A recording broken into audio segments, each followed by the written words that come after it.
This is Optimal Living Daily, episode 1290, A Helpful Guide to Lifestyle Experiments, Part 2, by Anthony Ongaro of BreakTheTwitch.com.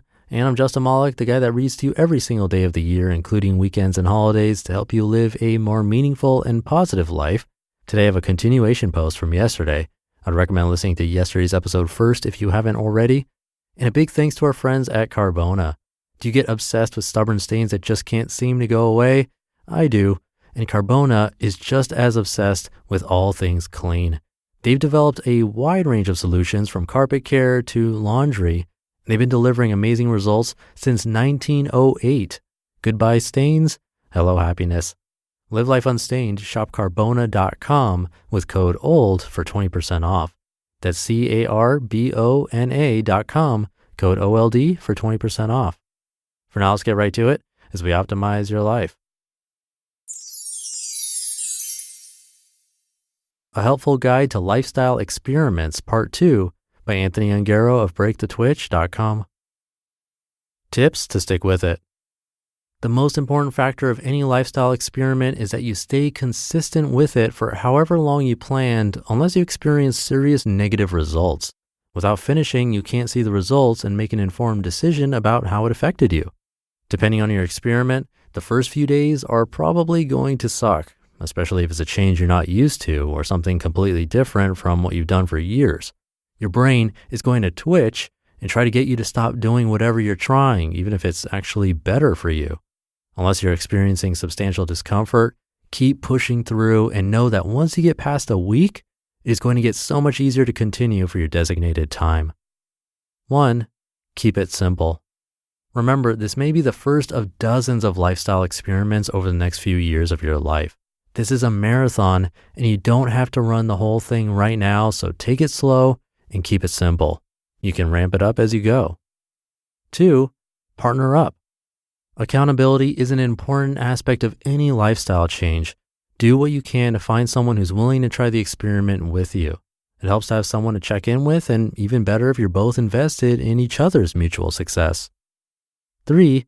Track it publicly. You don't have to start a blog, but sharing your experience through a blog, social media, or with friends and family is a great way to stick with it. Another great way to do this is hanging a piece of paper somewhere visible to track your progress. Make sure you don't just talk about it instead of doing it. I find it best to keep these sorts of experiments to yourself unless you partner up for the first week or two while you get your bearings. It's easy to take a false first step by talking about doing something instead of actually doing it. Finally, if you don't make it all the way through, don't beat yourself up. It's just an experiment, and you can always try again or try something completely different. If you want to try the same thing again, cut the difficulty in half and take it from the top.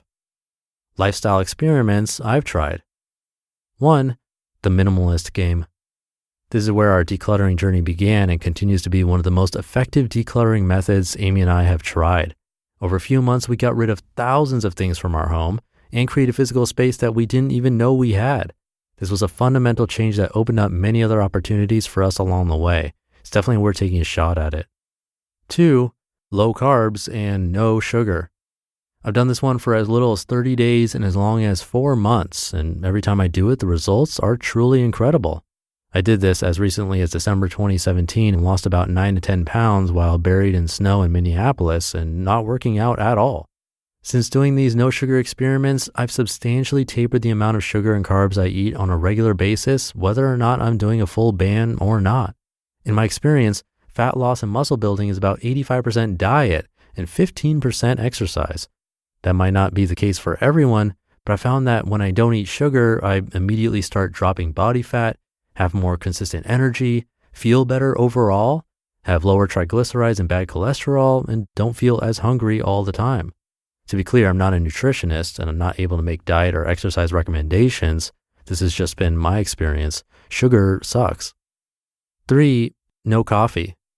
I still drink coffee because I love it, but I've experimented with not drinking it, and after several weeks of experimentation, found that I prefer drinking it to not. Many people I've spoken with have said that it causes them anxiety or other issues, but at least right now, I haven't noticed much along the negative side. I do typically only drink a cup of it or so per day and then stop drinking it for a few days to reset my body's tolerance so I don't need to increase my intake over time. This might be something for you to experiment with as well. 4. Social media detox. In short, after deleting social media from my phone and doing a digital detox, almost everything got better. After a few days, I didn't miss it at all. But part of the nature of running a blog is also being on social media, so I still use it and continually seek a balanced approach to it. I find myself wanting to completely detox for a period of time every 90 days or so, 30 days off every 90 days on, or something like that. If you've never done it, this is absolutely something to try. 5. Daily writing. For the last year and a half or so, I've been doing a 5 times per week writing challenge with a friend of mine. It's not always perfect, but it's been a productive challenge that gets me writing more than I would otherwise. On the days that I have something to say, I'm consistently showing up for them to come out. On the days I don't, I probably write a lot of garbage that will never see the light of day. Either way, it's perfectly fine. Get started. At this point, you have everything you need to get started with a lifestyle experiment of your own. Last but not least, don't wait until a particular date, month, or day of the week, or any other trivial date to start your experiment. While it might make sense to start on a Monday, it's best to just do it now. Don't wait for a new month to experiment with in creating your new life. Being stuck is totally frustrating, but you can get unstuck by deploying some simple lifestyle experiments over the next few months. It's a great way to shake things up and really make some substantial changes in your life over time. You just listened to part 2 of the post titled A Helpful Guide to Lifestyle Experiments by Anthony Ongaro of BreakTheTwitch.com. I'll tell you what that minimalist game is, but first, thank you to our friends at Carbona. Are you tired of stubborn stains and horrible messes in your home like I was? Carbona's first product, which was a cleaning fluid, was launched in 1908 to great success, and since then, they've turned their decades of cleaning expertise into a range of products that get the job done easily and quickly. I had 7 animals in my house a few years back, so I was extra excited to hear about their pet stain and odor remover. It comes with active foam technology to actively remove stains with a bubbling action that leaves carpets fresh and clean. And the bristle's deep clean carpet fibers and neutralize odors, truly a pet owner's other best friend. But beyond pet stain removers, Carbona has highly efficient products for your laundry, carpets, and even washing machine. Live life unstained. Shop Carbona.com with code OLD for 20% off. That's Carbona.com with code OLD for 20% off. So Anthony didn't explain exactly what the minimalist game is, so I'll share that with you. It's pretty simple. This one you do want to start on the first of the month to make it easier to remember, because on day 1, on the first of the month, you get rid of one item, either donate it, sell it, trash it, or whatever.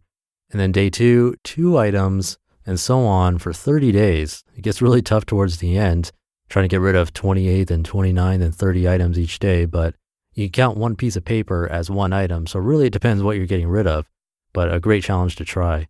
And of course, you can always join my weekly newsletter at oldpodcast.com to participate in monthly challenges with me. Next month's is Random Acts of Kindness, and we'll have a list with plenty of things you can try. I'm really excited about that. But I'll leave it there for today. Hope you're having a great start to your week, and I'll be back tomorrow where your optimal life awaits.